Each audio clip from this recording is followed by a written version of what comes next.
नमस्कार दोस्तों, मैं सारिका झा आप सभी का रोचक कहानियाँ चैनल में स्वागत करती हूँ। आज मैं आपको सुभद्रा कुमारी चौहान द्वारा लिखित कहानी तांगे वाला सुनाने जा रही हूँ। तो इस कहानी में लेखिका ने बताया है कि कैसे साधारण ग्रामीण मेहनत मजदूरी करने वाला तांगे वाला देशभक्ति की असाधारण बातें करके अपनी सवारी को आश्चर्यचकित कर देता है। तो लीजिए कहानी प्रस्तुत है तांगे वाला। गर्मी की लंबी छुट्टियां प्रारंभ हो चुकी थी। मेरे कुछ मित्रों ने इस गर्मी की छुट्टी में कश्मीर जाना तय किया था और इस प्रस्ताव का सबसे अधिक समर्थन हुआ था मेरे द्वारा। हम लोग जाने की पूरी तैयारी भी कर चुके थे कि अचानक यात्रा के 2 दिन पहले मेरे मित्र रामकृष्ण का एक आवश्यक पत्र आया। इस पत्र के अनुसार मुझे अपनी कश्मीर यात्रा स्थगित करनी पड़ी। मैं अपने मित्र से मिलने उसके साथ गांव की ओर चल पड़ा। जिस स्टेशन पर उतरना था गाड़ी वहां 1 बजे दिन को पहुंची। चिलचिलाती धूप, लू की लपट और कच्ची सड़क की धूल, मुझे गांव तक जाने का साहस न हुआ। मैंने सोचा शाम का जाना ही ठीक रहेगा। तांगे वाले कम थे और उतरने वाले तो बहुत थोड़े। तांगे वाले सवारी लेकर चल पड़े। खाली तांगे वाले भी चलने का उपक्रम कर रहे थे कि एक अच्छा सा तांगा घोड़ा देखकर मैंने बुलाया। तांगे वाले ने आकर सलाम किया। मैंने कहा, देखो भाई, मुझे गांव जाना है पर मैं अभी धूप में न जाऊंगा। शाम को 5 बजे के करीब जाऊंगा। तुम ठहरोगे? हाँ हुजूर, ठहरूंगा। किराया क्या होगा? हुजूर, आप जो खुशी से दे दें। खुशी की बात नहीं, रेट क्या है बतलाओ। 23 मील है ना हुजूर, आप दूसरों से पूछ लीजिए। 5 रुपये पूरे तांगे के होते हैं, फिर चाहे 1 सवारी हो चाहे 3। पर मैं तो इतना ना दूंगा। इसीलिए तो मैंने कहा कि आप खुशी से जो कुछ दीजिएगा ले लेंगे। मैं उससे कुछ पैसे देकर वेटिंग रूम में चला गया। शाम को 6 बजे हम लोग खा पी कर और खाने का कुछ सामान साथ रखकर गांव की ओर रवाना हुए। वैसे तांगे वाले कहता था कि 23 मील 2 घंटे में खुशी से ले जा सकता है, पर स्टेशन से आगे 2 मील के बाद ही कच्ची सड़क प्रारंभ हो जाती है, इसलिए देर लगेगी। मोटे साहब से हम 4 घंटे बाद गांव पहुंचेंगे। स्टेशन की सीमा पार करते ही किसानों के साफ सुथरे लिपे पुते छोटे छोटे घर और हरे भरे खेत बड़े ही सुहावने जान पड़े। 7 भी न बज पाए थे कि पूर्णचंद्र ने सहस्रों घड़े दूध पृथ्वी पर उड़ेल दिया। दिन की लू अब ठंडी हवा में परिवर्तित हो चुकी थी। हम इस सुहावने दृश्य को देखकर मैदान में पहुंचे। अब रास्ते में दोनों ओर खाली मैदान था। दूर पर एक आध पेड़ निर्जन में ऐसा खड़ा था जैसे किसी की प्रतीक्षा कर रहा हो। मैंने सोचा चांदनी रात की वह आभा एक साथी के अभाव में उतनी सुखदायी ना हो सकेगी जितनी होनी चाहिए। मैंने तांगे वाले से पूछा, जो धीरे धीरे कुछ गुनगुना रहा था, कितने मील आ चुके हैं हम लोग? अभी हुजूर कुल 7 मील ही हो आए हैं। और फिर वह ज़रा ज़ोर से गाने लगा, हम फिर से वतन अपना स्वाधीन बना लेंगे। मैंने ज़रा सतर्क होकर तांगे वाले की ओर देखा।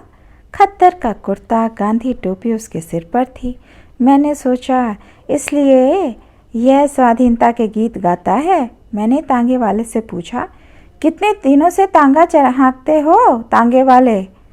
हुजूर, कोई 5 साल हुए हैं। किसी की नौकरी करने से अच्छा है तबीयत हुई तो जोता, ना तबीयत हुई बैठे रहें। किसी की ताबेदारी नहीं, अपने मन का राज है। सामने चलकर नदी थी। नदी का पुल पार करते ही तांगे वाले ने तांगा रोक दिया। बोला, हुजूर, यहाँ ज़रा आराम कर लीजिए।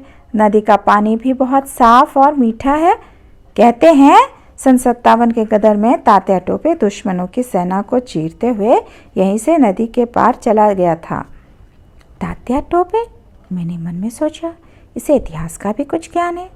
तांगे वाला फिर बोला, हाँ हुजूर, तात्या टोपे नदी के पार जाना चाहता था। फिरंगियों की सेना ने उसे चारों तरफ से घेर लिया था। फिर भी हुजूर, वह इतना तेज, इतना फुर्तीला था कि 4-5 बड़े बड़े फिरंगी अफसरों के सामने से निकल गया अपनी सेना समेत। हाँ, और उसका कोई कुछ भी ना कर सका। मुझे तांगे वाले के मुंह से इतिहास की ये कहानी बड़ी ही रोचक लगी। मैं जानना चाहता था कि आखिर इस तांगे वाले के मन में है क्या।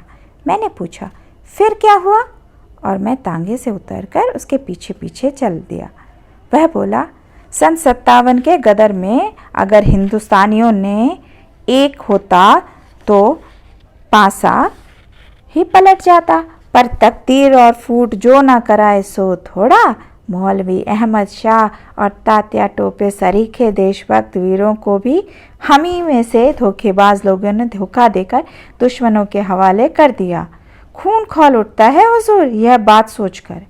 मैंने पूछा, तुम पढ़े लिखे हो? तांगे वाला उत्साह के साथ बोला, हाँ हाँ हुजूर, बहुत कम हुजूर। हिंदी अच्छी तरह पढ़ लिख लेता हूँ, अंग्रेज़ी भी थोड़ी जानता हूँ, पर हुजूर जब से 57 के गदर का इतिहास पढ़ा और फिरंगी कैसे आए, कैसे फैल गए सारे हिंदुस्तान में, यह जाना, तब से हुजूर बदले की भावना से रात दिन जलता रहता हूँ। सरकारी नौकरी इसलिए नहीं की, मेरा बाप डीसी का अर्दली में था, मुझे वह जगह मिल रही थी, मैंने ठोकर मार दी।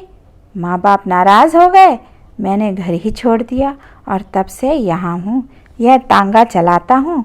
पर तांगे पर भी किसी साले फिरंगी को बैठाकर तांगा ना होकूंगा। क्यों? फिरंगी को ना बैठाने का कसम क्यों खा ली है? सारे हिंदुस्तान में गदर के समय इन फिरंगियों ने क्या कम जुल्म किए हैं? गांव के गांव जला दिए, औरतों को बेइज्जत किया, निरपराध लोगों को तोपों के मुंह में बांधकर उड़ा दिया। फिर सन 57 की दूर की बात जाने दीजिए, अभी की ही ले लीजिए, पंजाब में उन्होंने क्या कम किया है? जलियांवाले बाग को कौन भूल पाएगा? घाव ताज़ा है हुजूर, इन फिरंगियों को देखते ही उस पर नमक पड़ जाता है, इसलिए मैंने कसम खाई है इन्हें तांगे पर कभी ना बिठाऊंगा। मेरा मन इनसे बदला लेने के लिए बार बार उमड़ता है। इतने में हम नदी के किनारे पहुंच गए। मैं एक चट्टान पर बैठ गया, पास ही एक दूसरी चट्टान पर तांगे वाला खड़ा था। उसने लोटा भर पानी लाकर मेरे पास रखा। मैंने कहा, नहीं जी तांगे वाले, मैं तो नदी पर ही हाथ मुँह धोऊंगा, पर हाँ, तुम्हारे विचार तो क्रांतिकारियों जैसे हैं। तुम्हारा नाम क्या है? किसी क्रांतिकारी को जानते हो? मेरा नाम है हुजूर रामदास। किसी क्रांतिकारी को जानता नहीं, नाम सुने हैं, उन लोगों के जीवन चरित्र भी पढ़े हैं, पर उन लोगों में भी मुखबिर बनने वालों की कमी नहीं है हुजूर, नहीं तो उन लोगों ने भी अब तक कुछ कर लिया होता। महात्मा गांधी के सत्याग्रह आंदोलन में भी बहुत दिनों तक शरीक रहा हूँ, 2 बार जेल भी हो आया हूँ हुजूर, पर तबीयत नहीं मानती। मेरे अंदर से जैसे कोई पुकार उठता है, गदर सन 57 का सीन एक बार दोहराया जाए, फिर इन फिरंगियों से कसकर बदला लिया जाए, तभी हमारा और हमारे देश का उद्धार होगा। मैंने कहा, हम निहत्थे कैसे बदला ले सकते हैं रामदास? सन 57 की बात तो और थी, तब हमारे पास हथियार थे, अब तो हम लोग बिल्कुल पंगु होकर दिए गए हैं। हुजूर यही तो बात है, तांगे वाला बोला।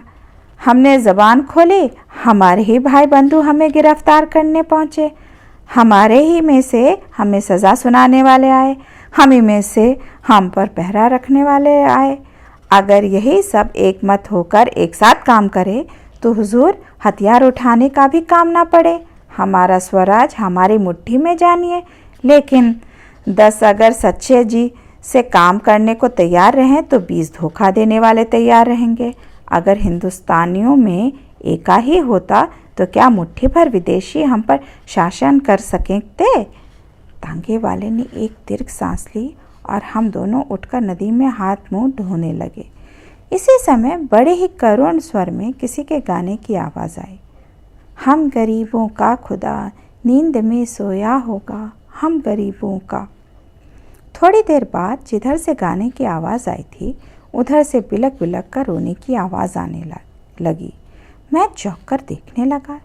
तांगे वाले ने बतलाया, हुजूर यह एक पगली है, कभी कभी इधर दिख जाती है और अक्सर रात के समय गाती है, कभी रोती है कभी हंसती है। कहते हैं सन 57 के गदर के समय सम्राट बहादुर शाह को जब कैद किया गया था और उनके शहजादों को मार डाला था, तब उनके महल में कुछ बेगमें कीमती जेवर इत्यादि छीन लेने के बाद दर दर फिरने के लिए छोड़ दी गईं। यह पगली उन्हीं में से तो है। फटे कपड़े पर इस गरीबी में भी हुजूर उसकी चाल चितवन बातचीत सब शाही ढंग का है। वह मामूली औरत नहीं जान पड़ती है। मैंने तांगे वाले से कहा, तुम उस स्त्री को बुलाओ, मैं उससे बात करूंगा। तांगे वाला बोला, वह किसी से बात नहीं करती हुजूर, ना किसी की तरफ देखती है। हाँ, कहती कहाँ रहती है, क्या खाती पीती है, कोई नहीं जानता। कभी कभी यहीं नदी किनारे दिख जाती है। ना जाने कितने वर्षों से इसी तरह गाती है, रोती है, हंसती है, पर आज तक कोई उससे बात नहीं कर सका है। मैं आश्चर्य में था। खैर, खाना खाकर हाथ मुंह धोकर हम लोग फिर तांगे पर बैठ आए। तांगे वाले ने न जाने कितनी बातें मुझसे बतलाता चला गया। शुरू में तांगे पर बैठकर मैंने एक साथी के अभाव का अनुभव किया था, किंतु ये 23 मील कब खत्म हो गए मैं जान भी ना पाया।